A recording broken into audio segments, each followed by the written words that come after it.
എറണാകുളത്തെ പെരണ്ടൂർ കനാലിന്റെ കഥ വെറുമൊരു കനാലല്ല ഇത്. രാത്രിയിൽ ഇവിടെ വരാൻ പലർക്കും പേടിയാണ്. പണ്ട് എടപ്പള്ളി രാജാവിന്റെ കാലത്ത് വടുതല മത്തായി എന്ന് പേരുള്ളൊരു സാമൂഹ്യ വിരുദ്ധനുണ്ടായിരുന്നു.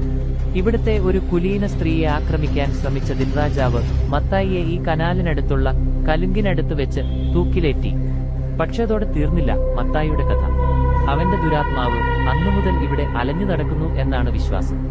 രാത്രിയിൽ ഇവിടെ ഒറ്റയ്ക്ക് യാത്ര ചെയ്യുന്നവർക്ക് വിചിത്രമായ അനുഭവങ്ങൾ ഉണ്ടാകാറുണ്ടെന്ന് പഴമക്കാർ പറയും. ചില മത്സ്യത്തൊഴിലാളികൾ മത്തായിയുടെ ആത്മാവിനെ പ്രീതിപ്പെടുത്താൻ കനാലിൽ വീടിയൊഴുക്കി വിടുന്ന പതിവുണ്ടായിരുന്നത്രേ. ഞാനെന്റെ കൂട്ടുകാരുമായി രാത്രി ഇവിടെ വന്നിട്ടുണ്ട്.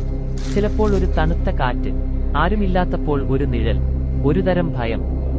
സത്യമെന്താണെന്ന് ആർക്കും അറിയില്ല. പക്ഷെ ഈ കനാലിന് ചുറ്റും ഒരുതരം നിഗൂഢത എപ്പോഴുമുണ്ട്. അടുത്ത തവണ രാത്രിയിൽ ഈ വഴി പോകുമ്പോൾ നിങ്ങൾ ശ്രദ്ധിക്കില്ലേ? ഒരു നിഴൽ, ഒരു ശബ്ദം, ഒരുപക്ഷേ